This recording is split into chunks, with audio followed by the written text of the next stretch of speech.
What is up, guys? I cry over spilt milk here. And wow, what an announcement in the world of Formula One. Well, there's been announcements all over the news in regards to other things, but so I'm talking about Formula One. Wow, what a story! Daniel Ricciardo has replaced Nick De Vries at Alpha Tauri. We all speculated this might happen, and it's come to pass. So in this video, I'm going to talk about that news um, and my thoughts on it. I've got a few questions what I'm going to answer. So the first question is, shall we start with why did Alpha Tauri sign Nick De Vries in the first place? So let's cast our minds back to this time last year. It was around this time last year. So if if you're watching this, um, you know, in the future. We've just had the British Grand Prix, and then not this weekend, but the weekend after, we're going to have the Hungarian Grand Prix. So it was around this time last year that former Alpha Tauri driver Sebastian Vettel announced his retirement from the sport. This triggered a few driver moves, which culminated in Pierre Gasly leaving Alpha Tauri for Alpine, this creating a vacancy at Alpha Tauri alongside Yuki Tsunoda. At AlphaTauri, there was a main driver and a development driver. Gasly was the main driver, and his teammate Tsunoda was the development driver. So AlphaTauri, once Gasly left, they were looking for someone to lead the team to replace Gasly. So let's fast forward to the 2022 Italian Grand Prix, a few months after the move that Gasly was going to go to Alpine to replace Fernando Alonso. Um, Unfortunately, we're in a situation where Williams driver Alex Albon is ill and unable to race. So cue in the Mercedes reserve driver Nick De Vries, who was a last-minute call-up using the engine link Williams has with Mercedes. Nick De Vries was Mercedes with reserve driver, so he was one of the pool of drivers that so the teams that are powered by Mercedes, like Williams and Aston Martin, they can call upon this pool of drivers if they need someone to replace, their driver if they're ill and so on. So as a result of that, De Vries put on an excellent performance and scored points on his debut. Finishing ninth, and he also beat his teammate Nicholas Latifi comfortably. As such, everyone was impressed with the performance, and Helmut Marko, as a result of this, signs De Vries based on that one performance as the main driver to lead the team to replace Gasly. Nick De Vries was signed to replace Gasly to be the lead driver. At the time, not many could argue with their decision, as De Vries impressed at the Grand Prix in Italy, as well as having pedigree as being a Formula 2 and Formula E champion, as well as having spent time in a championship winning Mercedes environment as a reserve driver. So he had all that experience, driving for Mercedes, knowing how, how a world championship team is made. So this leads nicely into my second question. Why did De Vries not Ricciardo get the seat for 2023? So at the Italian Grand Prix of 2022, we knew Ricciardo would have been dropped by McLaren for the 2023 season in favour of Oscar Piastri. So Ricciardo was looking for a seat to stay in F1, but at the time he was only looking for a top seat. Seats at Alpine and Haas were available, as well as the AlphaTauri seat once Gasly was signed by Alpine. But I guess Ricciardo had only just left Alpine 2 years ago, and Alpine will presumably still soar after Ricciardo jumped ship to McLaren after Alpine, as the Renault team, invested heavily in Ricciardo to bring him from Red Bull, only for him to walk away so soon into the partnership. Alpine wanted someone who was in for the long haul, who they could invest in. So Alpine was off the table for Ricardo.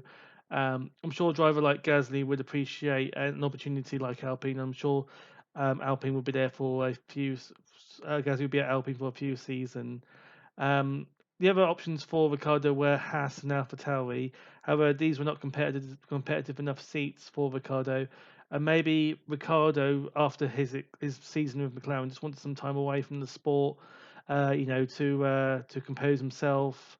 Um, Although I think it was more to do with the fact that Ricciardo's stock had plummeted after two suboptimal seasons at McLaren, except that win at the 2021 Italian Grand Prix. But this was the only visit to the podium for all of 2021, and teammate Lando Norris could have also won that race. And head to head throughout the season, Norris had more podium visits compared to Ricciardo in 2021. Ricciardo had a poor 2022 season with McLaren. It was just not working for Ricciardo, and perhaps it was best at McLaren, and Ricciardo did part ways. So I think Ricciardo wasn't interested in AlphaTauri at the time, and he wanted time to reflect and recompose himself to target a proper comeback in 2024. Being on the sidelines, he had time to he's got time to talk to to team principals and put his case forward, to say, I want to be in F1, I want to drive for your team, consider me, that sort of thing. So in when after the seats were filled, he rejoined Red Bull as a third driver to keep himself relevant in F1 and in consideration for a future F1 seat. Now here comes the crux of the situation. Why was Nick De Vries sacked? Nick De Vries is perhaps the worst driver in 2023. He would have been easily number 20 in my usual mid-season F1 video, my rankings video. He would have been a shoe-in for number 20. So thanks for that, Nick De Vries. I'm going to have to, well, not Nick De Vries. Well, it's your fault, Nick De Vries, because and I'll explain why. But thank you for Alpha Tauri for me having to completely rewrite that video. So why would I put him number 20? De Vries was signed to lead AlphaTauri in 2023, and it was expected that he would beat Tsunoda across the board. But in fact, the opposite has happened, and Tsunoda has completely dominated De Vries all season. De Vries has no points to his name, and Tsunoda has a few points finishes. I remember some of the lowlights he's had this season, like his soft crashes at Azerbaijan, costing AlphaTauri some of their budget to repair his car, and of course his recent entanglements with Kevin Magnussen in Canada and Austria. De Vries' best finish this season was a 12th place at Monaco. However, he is 20th in the standings. The only other driver to have not scored points yet is Logan Sargent. His best finish was of the season so far is 11th in Great Britain, and with that result, De Vries was undisputably displaced at 20th. So, the as I'm recording this video, we've just had the last weekend. We had the Grand Prix in Great Britain at Silverstone. So after that race, De Vries was slipped to 20th, and maybe that was a reason why now's the time to get rid of De Vries. He's now slipped to 20th. Let's get rid of him. So between the Monaco and Austrian races, however, De Vries was 19th in the standings and on count back. So with De Vries slipping to 20th, maybe this sealed his doom. On the other hand, as well, Tsunoda scored back-to-back 10th places in Australia and Azerbaijan, scoring him 2 points, with 11th place being his most common result this season so far, meaning that he certainly, whatever way you look at it, Tsunoda has certainly got more out of the car compared to De Vries. In addition, Tsunoda's certainly turned the corner this season, but it's a shame because the AlphaTauri car has slipped back, and some argue it is perhaps sometimes the worst car on the grid at some circuits. So it's diluting the progress that Tsunoda has made. If we had the AlphaTauri that was from a few seasons ago, I'm sure that he will be scoring a few more points. Like in the races where he finished 11th, maybe he might finish 10th or 9th, maybe even higher. Sonoda has certainly responded to De Vries joining the team, and perhaps could claim that he should perhaps from now on be seen as the main driver at AlphaTauri if he keeps this up. De Vries was only expected to beat Sonoda this season and then build from there, but he's completely failed in this endeavour. And I know how cutthroat Red Bull are. De Vries has now paid the ultimate price for not beating Sonoda so far, and this has culminated with him losing his drive, unfortunately, at AlphaTauri, perhaps ending his career as well. But I'll come on to that later as to what's next for De Vries. So, my fourth question is why are AlphaTauri signing Ricciardo now?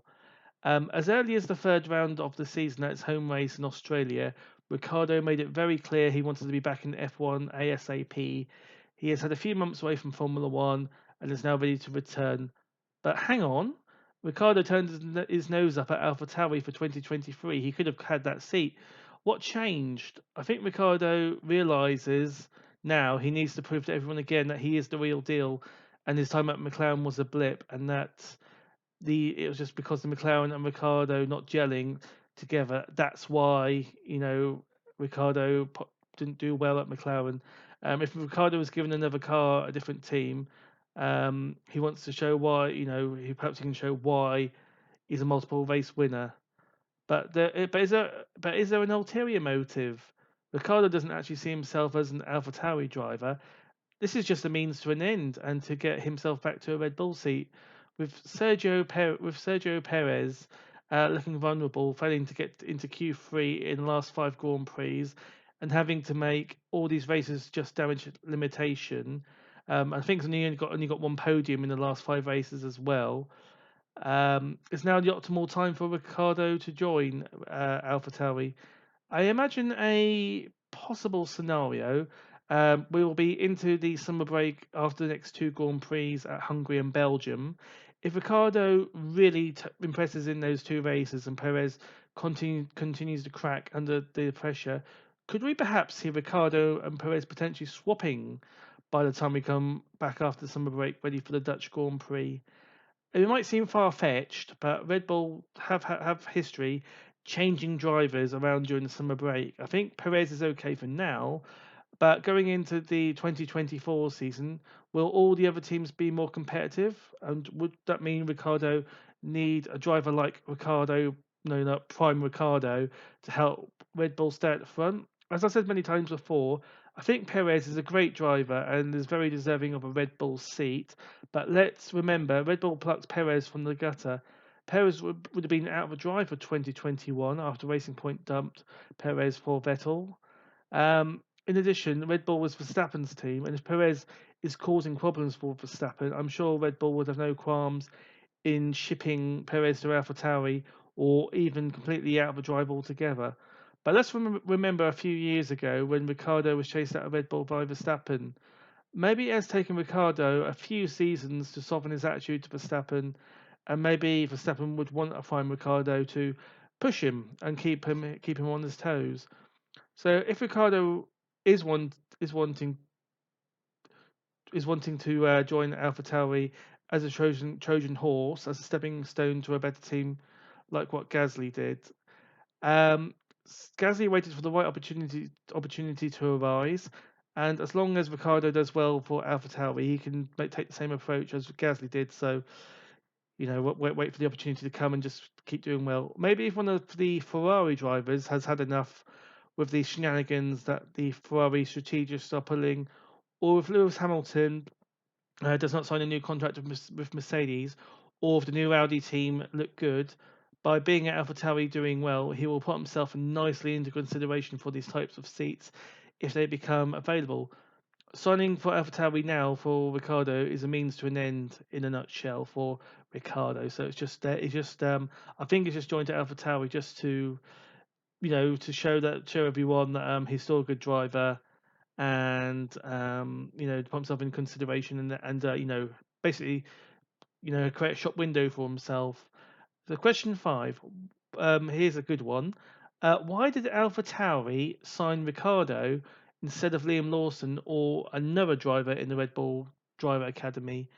I think the main reason that AlphaTauri is that AlphaTauri is looking for someone to lead the team as a dependable points finisher, and with points, prizes are won, like prize money to fund the team and keep the team going in the continued existence. The team is primarily there for Red Bull management to assess their talent pool.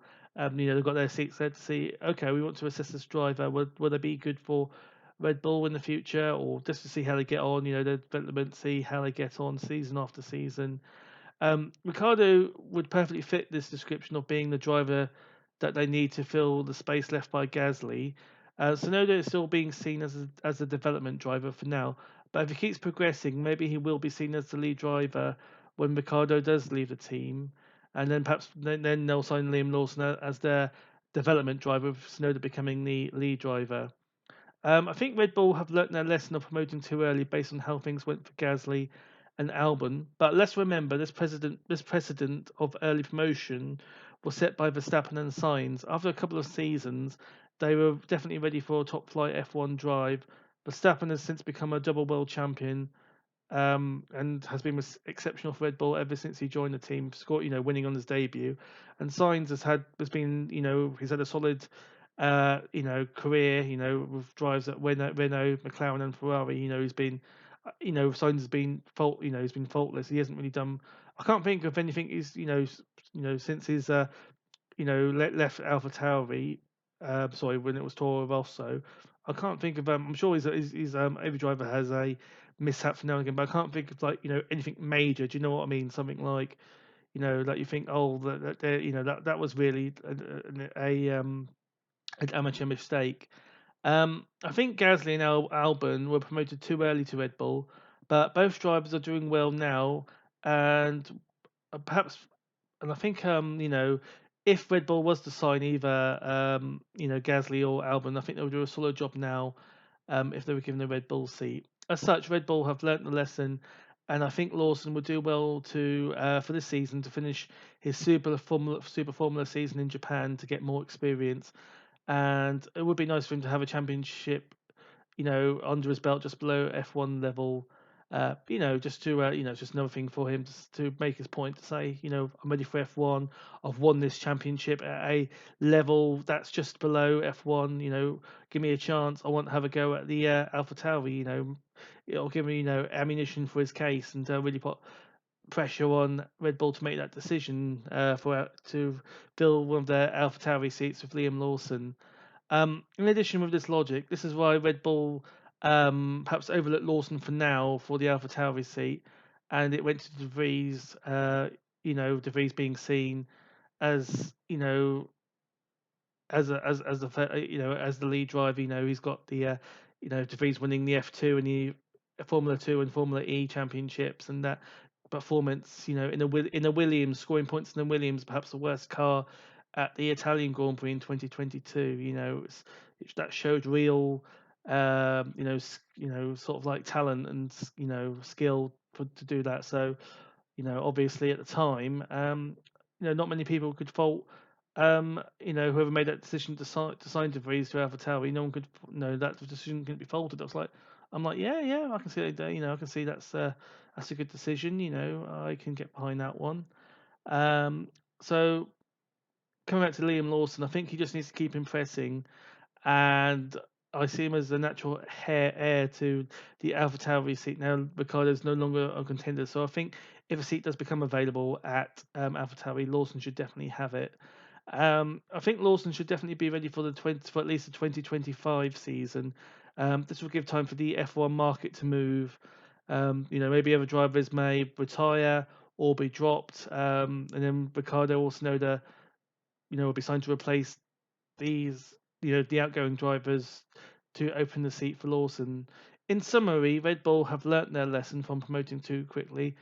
They got lucky with Verstappen and Sainz, who got to grips with F1 quite quickly, and Gasly and Albon showed that most drivers perhaps need a bit more experience and a bit more time at the junior team before they're ready for a Red Bull seat. The next time Alpha Tauri seat becomes available, I think Lawson will definitely be ready for it. So next question is, though, it's very sad what's happened to De Vries. What's next for De Vries? De Vries' stock has very much plummeted since his heroics at the 2022 Italian Grand Prix after his poor performances at AlphaTauri this season, being completely outclassed by the driver seen as the second driver at the team. Before making this video, I had looked into it to see what's the status of Nick De Vries. Is he still at Red Bull? Has he been released from Red Bull completely? And I do not know if Nick De Vries is still on the Red Bull roster.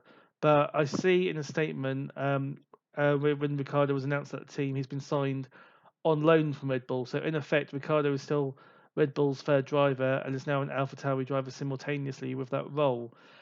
Depending on the terms on the loan, I suppose Red Bull could recall Ricciardo to fill in at Red Bull or permanently replace a driver at Red Bull.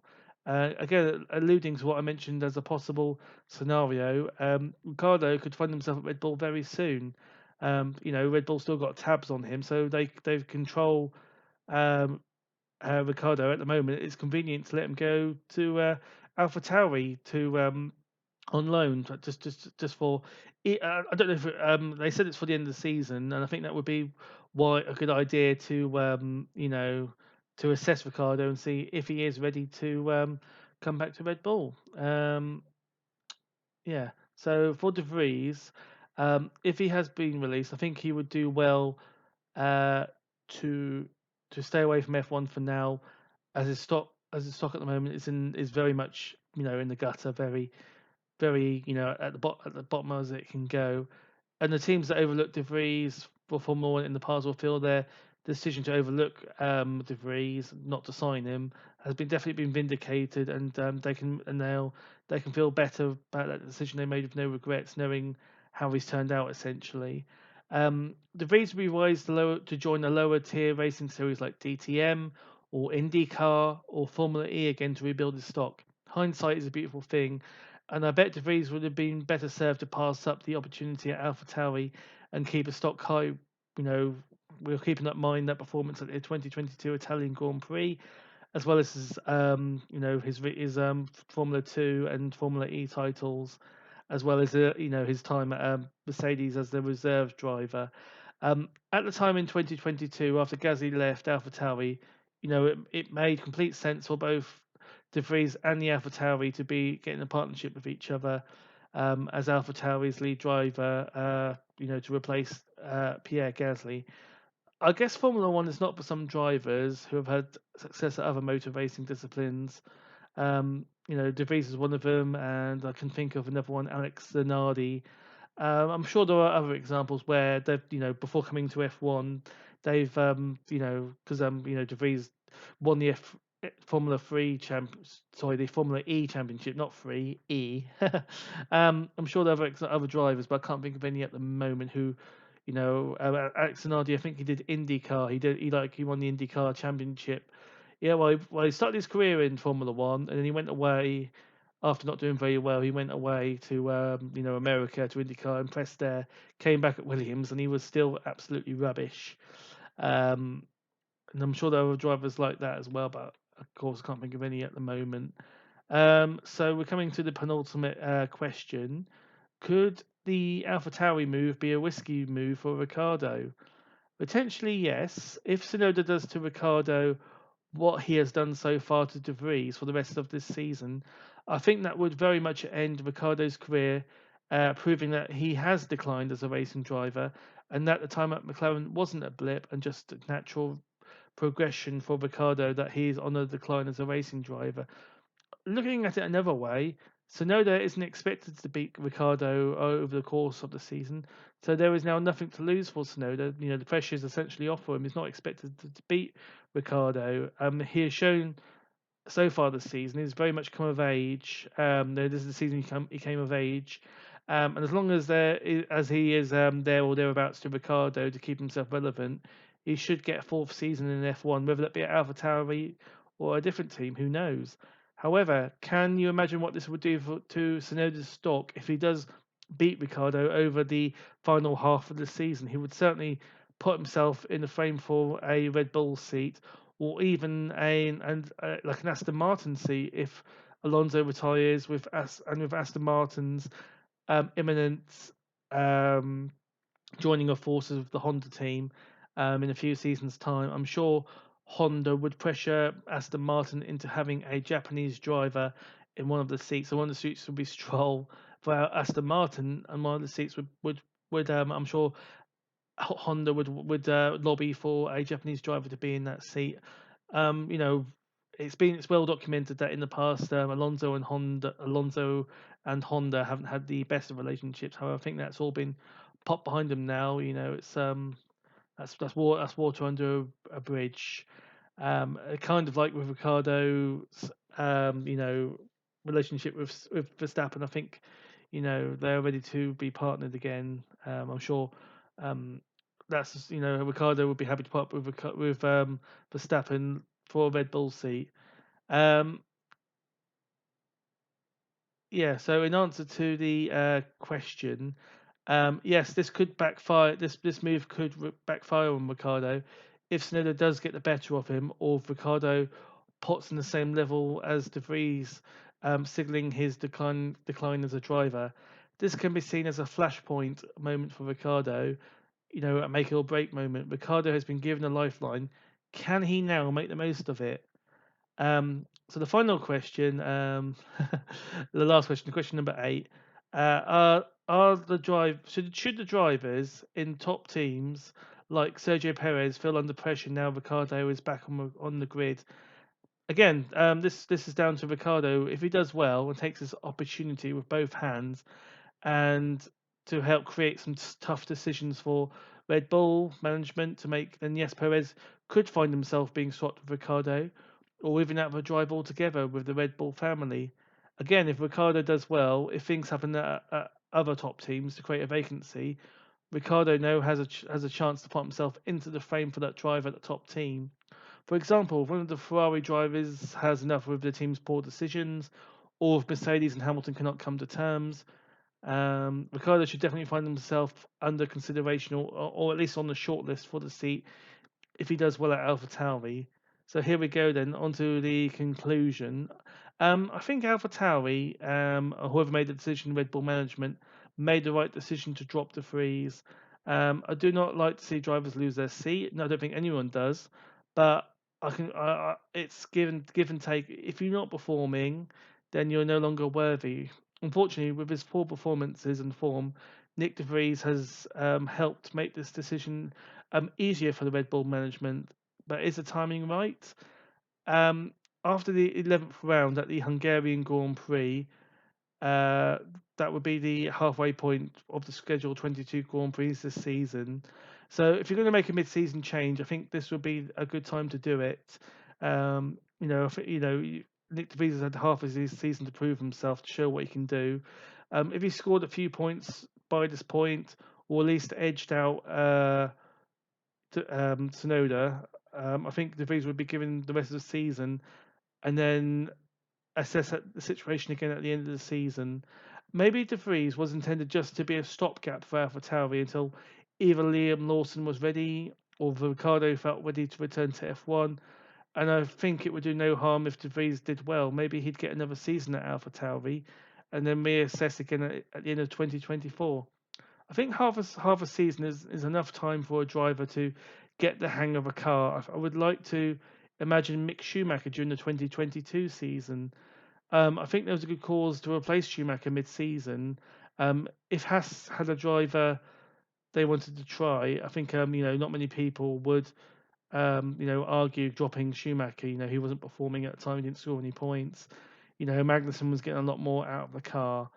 If I imagine De Vries was at a team like Haas, I think he would get the until the end, at least the end of the season, like what Schumacher did. Um, I think the main crux of it is if AlphaTauri didn't have Lawson or Ricardo sniffing around, I think De Vries wouldn't have been dropped. It's like justifying Tsunoda going into the 2023 season. As luck would have had it, AlphaTauri had no one to replace Tsunoda, and they were struggling to even replace Gasly.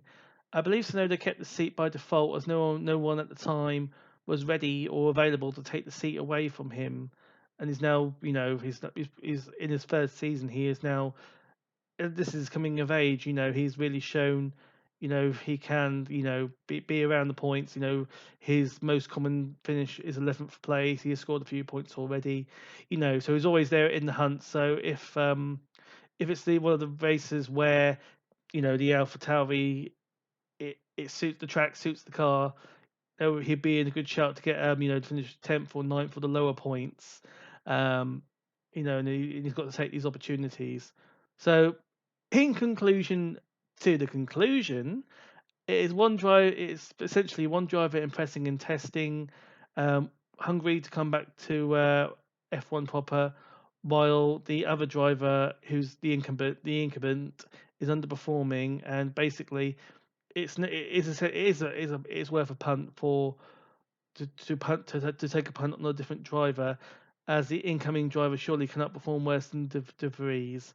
De Vries has underperformed not just against teammate Sonoda, but we remember the silly incidents at Azerbaijan, the low points, and with incidents with Magnussen at Canada and Austria. I think he also had a bad time at Miami as well.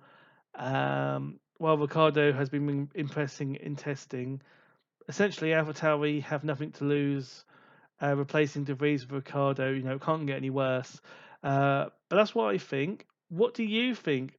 Let me know in the comments what you think. If you enjoyed this video, do subscribe and and ring the bell so that way when I release any more videos, you'll be the first to know. Thank you very much for watching. Goodbye.